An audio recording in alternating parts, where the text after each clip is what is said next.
S miracles YouTube ಚಾನಲ್ಗೆ ಸ್ವಾಗತ. ನೋಡಿ ಫ್ರೆಂಡ್ಸ್, ಬೆಂಡೆಕಾಯಿ ಸಾಸಿವೆಗೆ ನಾನಿಲ್ಲಿ 8 ಬೆಂಡೆಕಾಯಿನ ನೀಟಾಗಿ ವಾಶ್ ಮಾಡಿಬಿಟ್ಟು ಹಾಗೆಯೇ ನೀಟಾಗಿ ಡ್ರೈ ಮಾಡಿ ಒರೆಸ್ಕೊಂಬಿಟ್ಟು ಈ ಥರ ಸಣ್ಣದಾಗಿ ಕಟ್ ಮಾಡಿ ಇಟ್ಕೊಂಡಿದ್ದೀನಿ. ಹಾಗೆಯೇ ಒಂದು 4 ಸ್ಪೂನ್ ಆಗೋಷ್ಟು ಕಾಯಿ ತುರಿ, ಒಂದು ಅರ್ಧ ಸ್ಪೂನ್ ಆಗೋಷ್ಟು ಸಾಸಿವೆ, ಹಾಗೆ 2 ಹಸಿಮೆಣಸನ್ನು ಇಟ್ಕೊಂಡಿದ್ದೀನಿ. ಇದನ್ನು ನಾವು ಮಿಕ್ಸಿ ಮಾಡ್ಕೋಬೇಕಾಗತ್ತೆ.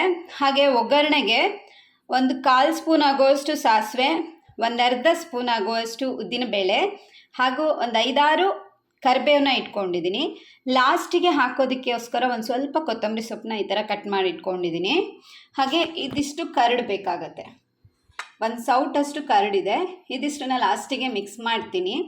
ಮೊದಲಿಗೆ ನಾವು ಈ ಬೆಂಡೆಕಾಯಿ ಏನು ಸಣ್ಣದಾಗಿ ಕಟ್ ಮಾಡ್ಕೊಂಡಿರೋದಿದೆ ಅಲ್ವಾ, ಮೊದಲಿಗೆ ನಾವು ಈ ಬೆಂಡೆಕಾಯಿ ಏನು ಸಣ್ಣದಾಗಿ ಕಟ್ ಮಾಡ್ಕೊಂಡಿರೋದಿದೆ ಅಲ್ವಾ, ಇದನ್ನು ಸ್ವಲ್ಪ ಆಯಿಲು ಮತ್ತು ಒಂದು 5-6 ಹನಿ ನಿಂಬೆಹಣ್ಣಿನ ರಸ ಇಷ್ಟನ್ನು ಹಾಕಿ ನೀಟಾಗಿ ಕ್ರಂಚಿಯಾಗಿ ಫ್ರೈ ಮಾಡ್ಕೊಂಬಿಡೋಣ.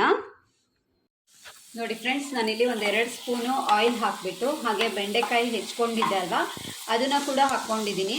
ಅದೇ ರೀತಿಯಾಗಿ ಇದಕ್ಕೆ ಒಂದು 4ರಿಂದ 5 ಡ್ರಾಪ್ ಆಗೋಷ್ಟು ಲೆಮನ್ನ ಹಾಕ್ಕೊಂಡಿದ್ದೀನಿ. ಈ ಲೆಮನ್ ಹಾಕೋದ್ರಿಂದ ನಿಮಗೆ ಬೆಂಡೆಕಾಯಿ ಲೋಳೆ ಆಗೋದಿಲ್ಲ. ಈಗ ನಾವು ಇದು ಕ್ರಂಚಿ ಆಗೋ ತನಕ ಕೂಡ ಫ್ರೈ ಮಾಡ್ಕೋಬೇಕಾಗತ್ತೆ. ನೋಡಿ, ಇದು ವಿಡಿಯೋದಲ್ಲಿ ನಿಮಗೆ ಹತ್ತಿ ಹೋಗಿರೋ ಥರ ಕಾಣಿಸ್ತಾ ಇರ್ಬೋದು, ಬಟ್ ಇದೇನು ಹತ್ತಿ ಹೋಗಿಲ್ಲ, ಜಾಸ್ತಿ ಏನು ಫ್ರೈ ಆಗಿಲ್ಲ, ಇದು ಕರೆಕ್ಟಾಗಿ ಫ್ರೈ ಆಗಿದೆ. ಈಗ ನಾನು ಗ್ಯಾಸ್ ಆಫ್ ಮಾಡಿ ಇದನ್ನು ಬೇರೆ ಒಂದು ಪಾತ್ರೆಗೆ ತೆಕ್ಕೊಳ್ತೀನಿ.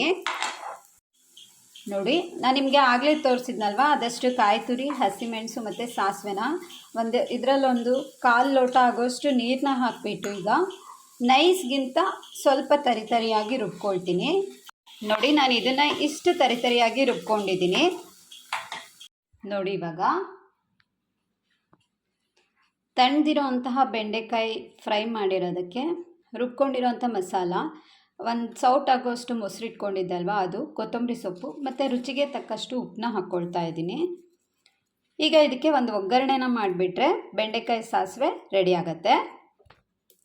ನೋಡಿ, ಈಗ ನಾನು ಒಗ್ಗರಣೆಗೆ ಆಲ್ರೆಡಿ ನಿಮಗೆ ತೋರಿಸಿರೋ ಥರ ಸಾಸಿವೆ, ಉದ್ದಿನಬೇಳೆ ಮತ್ತು ಕರಿಬೇವನ್ನ ಹಾಕ್ಕೊಳ್ತಾ ಇದ್ದೀನಿ.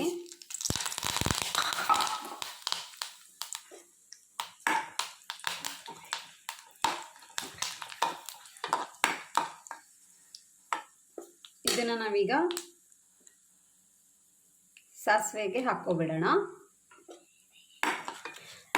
ಇದನ್ನು ಈಗ ನಾವು ಸಾಸಿವೆಗೆ ಸೇರಿಸ್ಕೊಂಡು ಬಿಡೋಣ.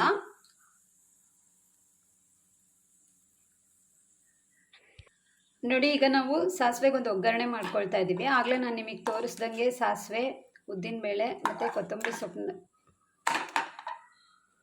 ನೋಡಿ, ನಾನು ಇದಕ್ಕೆ ಮತ್ತೆ ಒಂದು 2 ಸ್ಪೂನ್ ಆಗೋಷ್ಟು ನೀರನ್ನ ಸೇರಿಸಿದ್ದೀನಿ, ಅನ್ನಕ್ಕೆ ಕಲಿಸ್ಕೊಳ್ಳೋದಕ್ಕೆ ಚೆನ್ನಾಗಾಗಲಿ ಅಂತ. ಈಗ ಈ ಬೆಂಡೆಕಾಯಿ ಸಾಸಿವೆ ರೆಡಿಯಾಗಿದೆ.